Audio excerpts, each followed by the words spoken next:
Hello, amazing ladies in business. Welcome to the HerStory podcast.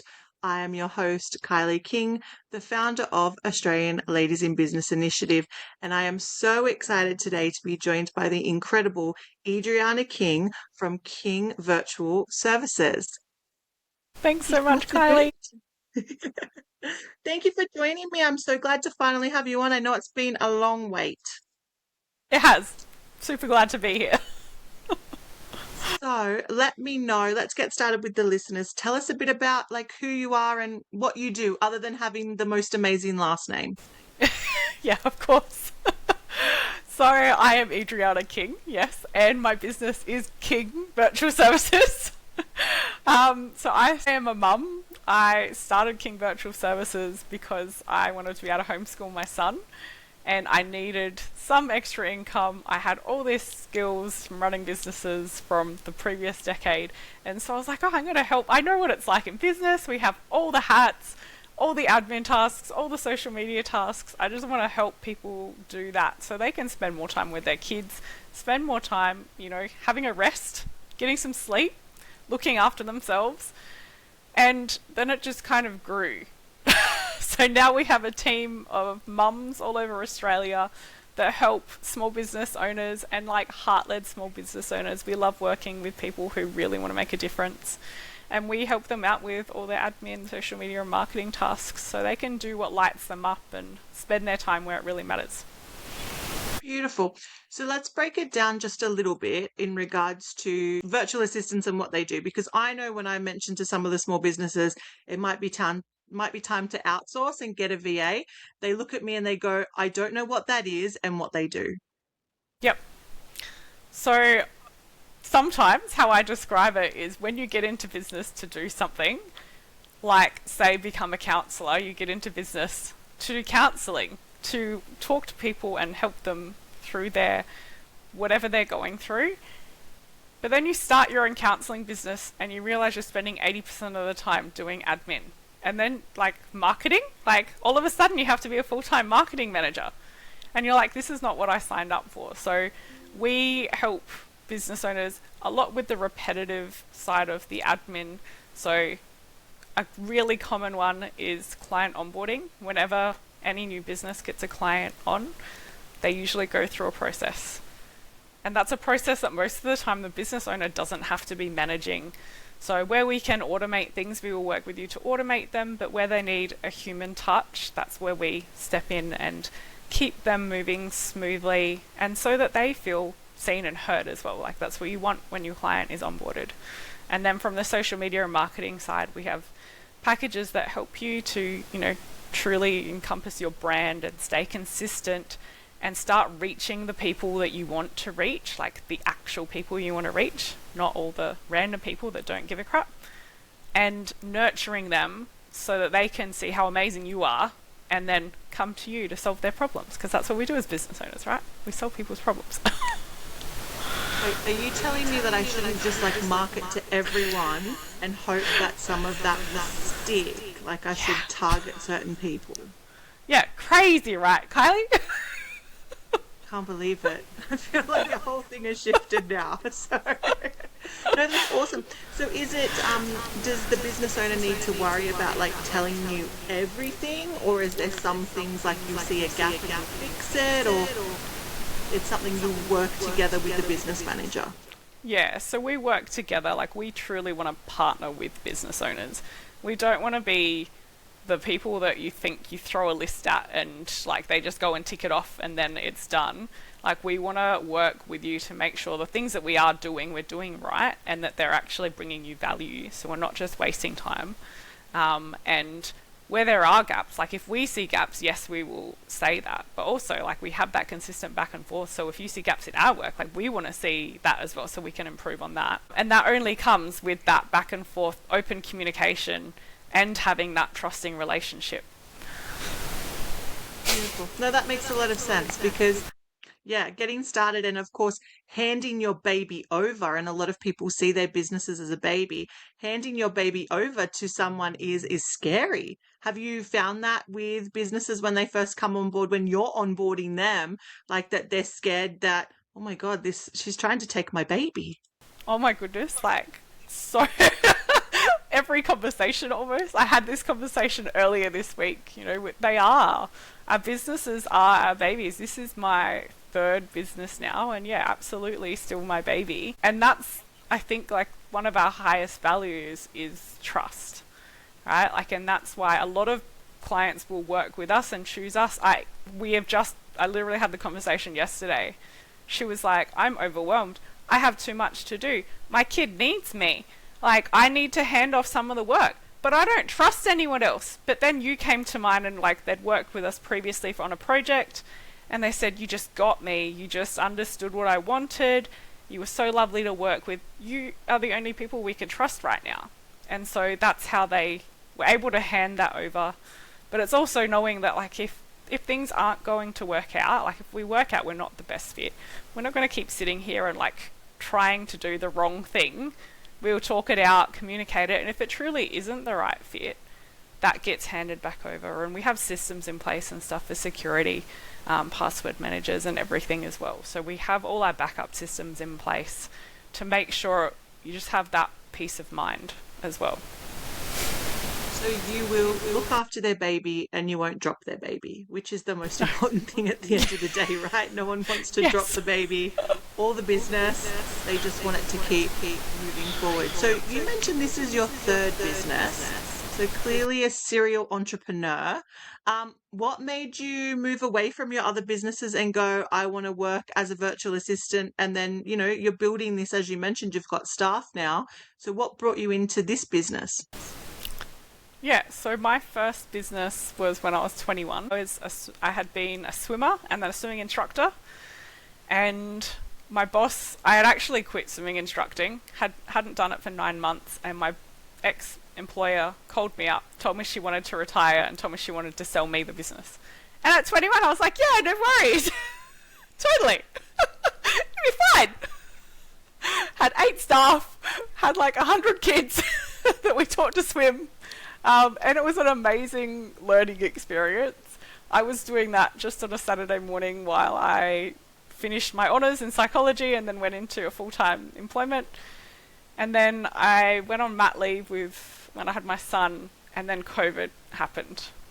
And we had been hiring the pool out of a government facility, and with that, like, there was no way we were going to be able to continue going with all the limitations in place. So we closed the swim school down then.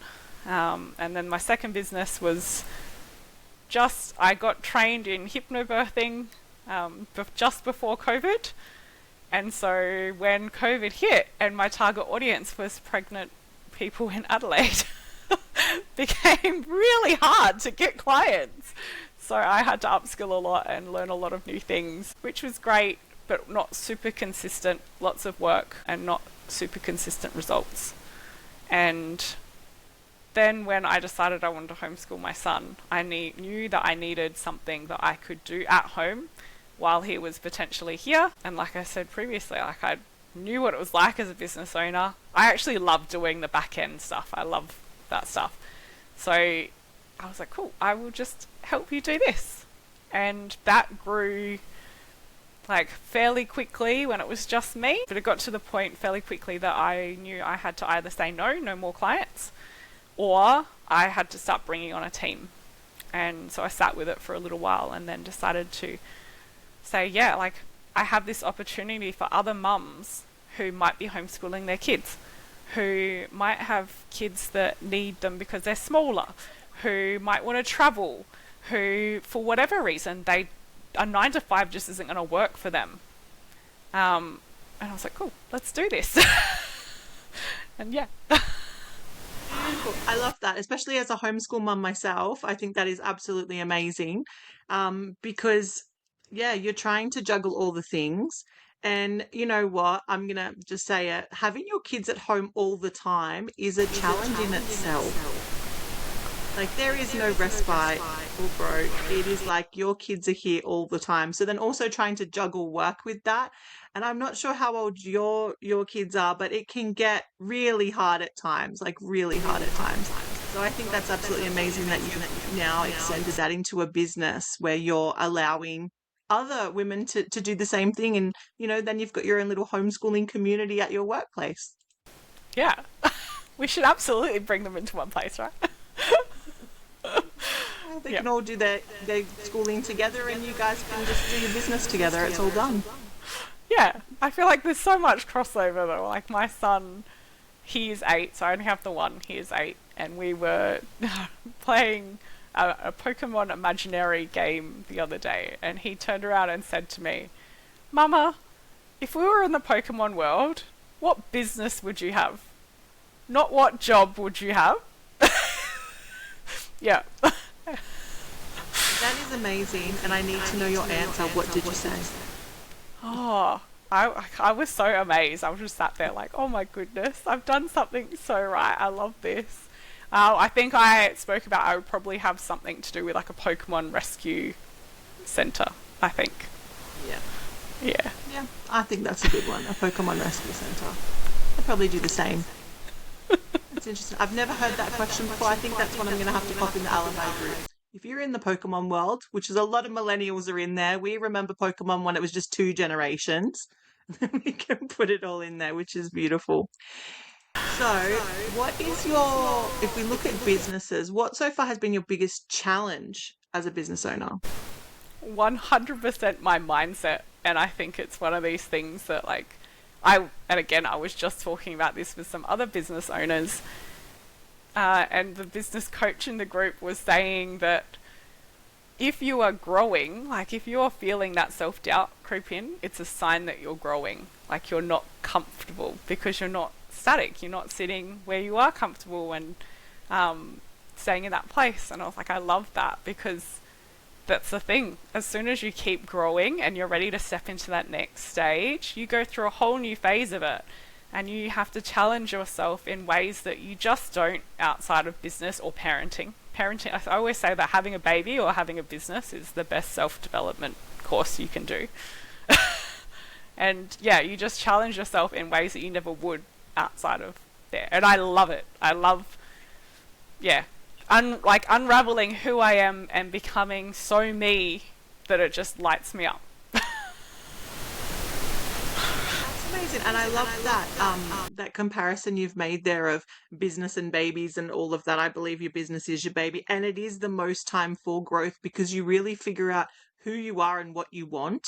And then that constantly evolves too as you evolve and your business evolves, looking at like, do you want to be working that many hours? Do you want to be doing something different? And it's ongoing. Like I know myself just recently in the last month have been going through something very similar with everything that's happening. And it is, if you're starting to feel like, is it time? Then that self-doubt tells you like it's go time. Either you can sit back, but making a choice and not making a choice is still making a choice. Absolutely. It's super interesting because I feel like lots of us in the last month have been getting that pull. Yeah. Yeah. So if we flip it, what has been your biggest achievement so far as a business owner? I think it's just like the knowing so far that I've given, the women that I've worked with, my husband works for me now as well. So giving our family and the families of the women that we work with and the business owners that we work with that opportunity to have that flexibility, to realize they don't have to do it all alone as well. Have that flexibility to live their lives, become more them. And I see at the moment, and it's one of the reasons we're here, is that the more we talk about this stuff, the wider we spread that impact and the more people feel like they actually have choice and options. And I realize like how many of us don't know what we don't know. We don't realize we have these choices and options and we do all the things we should do or we're told to do. And our lives are super short. Like, we should be going out and being ourselves and just, thriving as ourselves, and our impact will reach so much farther that way. No, that's a really good point. Like our lives are short, like very short. And not only that, but our time with our kids is so short. Like so short. And it goes by so quickly. Like my eldest daughter just turned 10. And I'm like, well, we're about to go through the teenage years, and then she's probably going to hate me for a bit, and then she's going to move out at like 18, 19. I've only got like really, a few more years to parent, torment, and just love her sick until she gets sick of me, because it is so quick. It is. That's why we homeschool. That's why we have our businesses, right, Kylie? So we can just make the most of it. Yeah, 100%. And then we're around more to, parent and torment them, Yes. when we get to that age. So, what motivates you then to get up every day for your business? Is there something specific other than coffee maybe or tea, but like what motivates you to keep showing up? Yeah, not gonna lie, coffee is a big motivator for getting me out of bed in the morning. Like, I honestly see my business as just a vehicle in my life. If this business doesn't work out, something else will. And I realize by the third business now, I've kind of realized that if one doesn't work out, I'm just going to make another one. I don't really see myself going back into employment. So I see it as a vehicle. What gets me out of bed in the morning is just this opportunity to have this journey in our lives. Like, I get to drive this vehicle to take us wherever we're going to go. And I trust that it's going to be an amazing experience. Like, of course I'm going to get out of bed. And, I'm a mum, so I also have to pee by the time it's morning. Oh, that's the first time anyone's ever mentioned the pee factor as motivation, but I agree with you completely. Like, we have to pee. Like, that has to happen. Purpose, right? 100%. And once again, thanks, children. Yes. So, is there something that you wish that swim instructor, your boss, told you before you took over that business? Like, is there anything where you just hope she went like, don't do this or do this? I don't know. Like, I think, like, if I was to tell a woman starting off in business, I would just be like, man, I'm so excited for you because this is going to be an epic journey. Like, there are going to be highs and there are going to be lows, but no one can actually tell you what's going to happen and what's going to go on your journey. And I don't think, even if she tried, there wouldn't have been, I don't know, it would have been like this tiny little thing that might have happened or might not have happened. And it's just such a vast and amazing journey that it's so hard to try and tell anyone what it's actually going to be like. Yeah, that's true. That's true, because for everyone too, it's going to be individual and unique in their own journey and what they're doing. So that's fair enough. Like, at least you wouldn't have anything negative to say, like, don't do this and keep your finances right and all of that fun stuff. So if you're willing to share, of course, and you don't have to, but if you're willing to share, what is your big, hairy, scary goal for King Virtual Services? Oh, it's kind of evolved. So Well, that's good because you've evolved. Exactly. So initially I was thinking, I'm going to do this so that other business owners can get the time back to spend it where it truly matters. And for me, that is like investing it in themselves. And I realized that it's every individual on this earth realizing that they matter, that they are worthy and they deserve all the amazing things in the world. And so I then realized I don't want a massive team. I don't want a huge business. I want to homeschool my son and live my life and have all the experiences. And so I developed a course for mums who want to become VAs so that more mums can go and start their own business. They can then go and help more business owners, but they also get that freedom for themselves and that flexibility for themselves. And so now I've kind of realized that what's my big, hairy, audacious goal is more of that, going out and inspiring women and showing them those choices and options that are available, whether that's becoming a VA or something completely different. That matters very little to me. I just want you to know that you matter, and just because someone says you should do something doesn't necessarily mean that's the right thing for you. That's such an individual thing. But you matter so much. Like, listen to her, listen to the little girl inside you and go out and just do the things. Live your life. Very, and also there is so much noise in the world, like all everywhere there is noise. And then when you become a mum, there's more noise. And then there's more noise for like everything that's happening. And then when you're, kids and everything. So as you said, like everyone does matter. And I love that you've seen that it's worked for you and the mums that you employ, and now you're like, I'm going to have this out there and give the mums opportunities, especially now with the cost of living going up and people missing that whole, it's really hard to rely on as a single income family today, these days. It's really super hard to be a single income family. So mamas are looking for anything that they can. So to have this as an opportunity, that's an amazing big, scary goal. That's fantastic.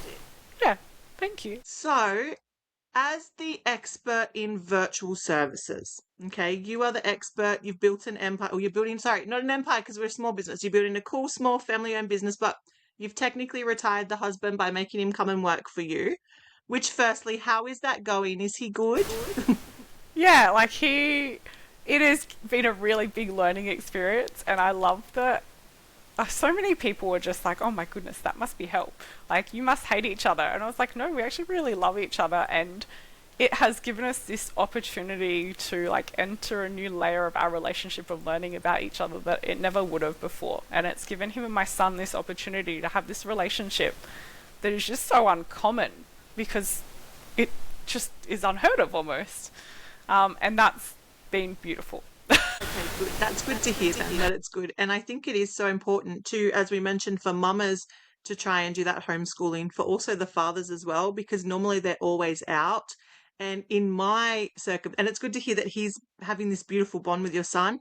In mine as well, my husband is the one that is at home with the kids and homeschooling. So, and he, to be able for him to have that experiences with the kids as well, and also for him to understand how stressful it can be for mamas that are doing it when, and he's great. We got to work on his cleaning a little bit, but he's getting there. It's good. It's good. So it's good that the husbands can do that. But as an admin expert, so this is your jam, what is one tip, like a taste tester, you would give other business owners to then come and stalk you? Oh, I would say like the first step is realizing you need to like be aware of the things that you're doing so that you can delegate them. So it's being aware, but also being aware of what you actually want to do and what you don't want to do. Like asking yourself that question. So many business owners will come to us and they're like, we're so overwhelmed and we need help, but we don't know what we need help with and how and why. And so I think just having that awareness, sitting with it, it might be, some people like to write a list, recording, the tasks that they do during the day, the things that are eating up their time. There are, there's some software that you can put on your computer that tracks what you're doing. Whatever your jam is, work out a way to just bring that into awareness. And it's kind of like, people count their calories and track what they're eating. And sometimes you don't realize how much and what you're actually eating until you keep track of that. And it's kind of the same with all the tasks that you do in your business. You can feel that you're busy, but you don't know what you're actually doing. So I think go and do that. And then when you have your little list, be like, oh my goodness, I don't want to be doing this. And then come and chat with me and we'll sort out what needs to be delegated, what needs to be automated, and what just isn't worth your time at all. Like, just get rid of it. It doesn't need to be done.